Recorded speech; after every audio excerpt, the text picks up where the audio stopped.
Ok, bon, on vous retrouve ici à l'Endurotop, donc sous la tente berbère. On a changé un peu de cadre, ça va être sympa.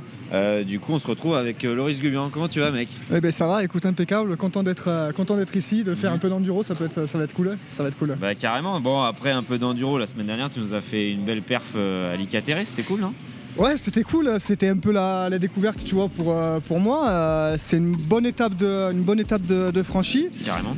C'est vrai qu'il m'est arrivé quand même pas mal de péripéties durant la course. C'était une course vraiment super dure. Ah, j'ai vu avec le temps, ça s'est dégradé, etc. Déjà, c'était bien imbibé de la semaine. Ça avait l'air avec de la glaise à mort dans les dévers et tout. Les descentes, c'était un truc de fou. C'était vraiment de la terre vraiment dure dessous. Donc tu perdais l'avant, l'arrière. Enfin, ça chassait beaucoup. Moi, j'essayais vraiment d'accélérer le rythme sur la fin parce que je voyais arriver la pluie, mais je l'ai quand même chopé. Je pense une demi-heure avant la fin, donc ça allait à peu près. Okay. Et c'est vrai que les autres qui sont arrivés derrière, à mon avis, ils ont dû prendre plein pot. Ouais. Bah, ils ont bien raccourci, je crois. De toute façon, 2 heures de moins, je crois, l'épreuve. Ils avaient coupé un petit peu. Ouais, il y a Rico, le directeur de course, il avait coupé, je crois, 1 heure avant ou un truc comme ça. Et je pense que pour la sécurité des pilotes, c'était quand même un peu mieux. Ouais, le fameux Rico Lunier, il est pas si jobard que ça. De temps en temps, il prend des bonnes décisions. Il est quand même bien réfléchi, il pense à la sécurité des pilotes et ça, c'est quand même important. Hein. Bah, top. Bah, en tout cas, bravo à toi pour la seconde place la semaine dernière derrière Wade Young. Une belle performance, ça fait plaisir pour toi un petit peu. Et puis voilà, ici, donc tu as dit un peu plus d'enduro. C'est vrai que le format est complètement différent bien ici. Sûr. Tu fais ça pourquoi? Est-ce que c'est pour continuer ta préparation, pour rester en forme, pour continuer à avancer là-dedans, quoi? Mais moi à la base je devais pas venir du tout puisque je m'occupe en parallèle d'un pilote qui fait le mondial de trial. On devait être à Clermont, notre ami Benoît Bencaz qui s'est fait mal il y a plus de 5 mois maintenant. Ouais, et du coup c'est compliqué pour lui de revenir, il a toujours des douleurs. Donc du coup je devais être au mondial avec lui, ça s'est pas fait et à la dernière minute, je crois avant-hier, il y a Philippe qui m'appelle, Philippe Mamon. Allez, viens faire un coup de moto. Je n'ai même pas inscrit, rien du tout, un peu à l'arrache. La moto était juste lavée de l'Icaterre et je dis bah allez, vas-y feu, on vient, ça fera rouler un peu. C'est vrai que d'avoir des heures de roulage, surtout sur des courses comme ça, c'est quand même important, ça fait quand même la caisse. Ça fait bosser, c'est clair. Ça fait bosser un peu, donc du coup je me suis dit bah allez feu, on y va. Je suis parti, tu vois, on est parti hier à 9h du matin et puis on est arrivé là à 15h, on a repéré un peu les spéciales. Bon, par contre toujours un peu long de repérer les spéciales, tu sais, nous quand on est trialiste on repère nos zones tranquilles, tu vois. Mais là c'est vrai que à chaque fois c'est 1h30, 2 heures de marche, mais c'est cool, ça fait aussi un peu la condition et ça prépare pour le lendemain. Bah, ça fait monter en pression tranquillement entre guillemets, mais c'est vrai qu'ici il y a quand même beaucoup d'obstacles. Le format il est assez particulier avec 2 spéciales aujourd'hui, l'endurance, le Gymkhana sur le 80 Piwi et puis demain les 2h30. Bon, le temps ils annoncent un peu que demain ça se gâte tranquillement, donc on espère qu'il n'y en aura pas trop de la pluie, mais c'est vrai qu'il y a des beaux obstacles. Bon, après toi je sais que par exemple le baobab ça te posera pas trop de soucis, quoi. Ouais, tout le monde me parlait du baobab, je suis allé voir tout à l'heure. Écoute, non, c'est cool, il y a plusieurs options pour passer si jamais il y en a qui sont bloqués, mais écoute, ouais, le format est complètement différent de ce que j'ai l'habitude de faire, et pour moi c'est même mieux s'il peut pleuvoir un peu, ce sera un peu plus technique, parce que là c'est vrai que c'est quand même très très roulant et c'est des spéciales qui sont vraiment roulantes. Il y a un peu du single mais quand même pas beaucoup, et bon, dans le roulant je roule un peu, mais j'ai pas l'expérience d'un Antoine ou des 2 Antoine d'ailleurs qui roulent vraiment fort là-dedans, mais écoute, ça permet de se préparer pour la prochaine course qui est au mois d'octobre, qui est l'Endured.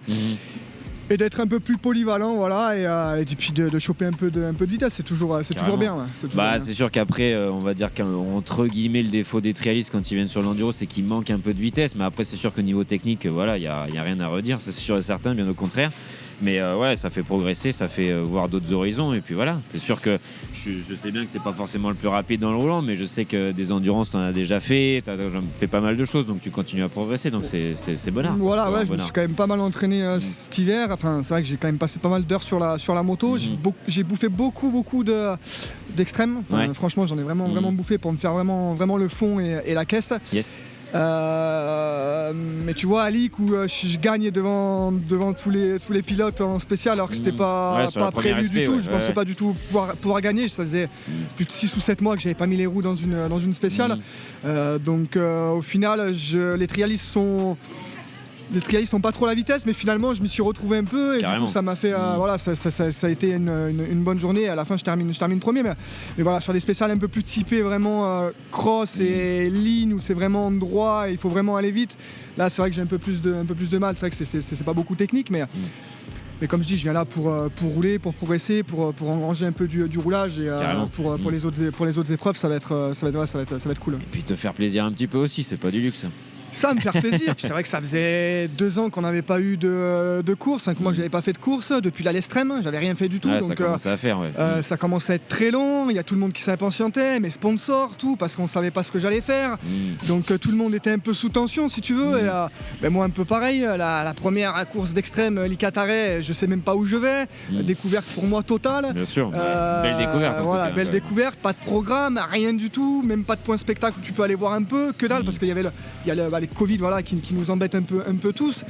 Et du coup j'étais un peu perdu, je nageais un peu au milieu de tout ça, mais écoute, ce qu'il y a de bien, c'est que j'ai suivi un peu le rythme des premiers, parce qu'en fait quand je suis parti, je me suis mis un tonneau direct, d'entrée, ça m'a voilà, pour la petite histoire, je me suis mis un tonneau direct, premier virage, je perds l'avant, il y en a moins 6 ou 7 qui m'ont dépassé, et j'ai chopé un peu le rythme il y avait Swan qui était devant moi, il y avait Courtine, donc c'est des pilotes qui roulent très fort, et putain la première heure, écoute-moi, je te jure, j'avais dans le masque la transpiration qui faisait comme ça.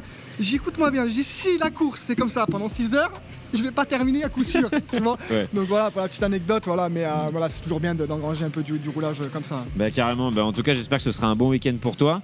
J'espère que tu te feras plaisir et puis continueras à progresser. Et puis voilà, en tout cas, je te souhaite un bon week-end, une belle course et puis à tout à l'heure. De toute façon, tu sais bien que je serai au bord des spéciales pour gueuler un petit peu, donc t'inquiète pas, j'en profiterai, y a pas de souci. Brutal, gaz à toper. Ouais, c'est ça, merci beaucoup à toi en tout cas. Allez, bonne journée mon gars. Merci.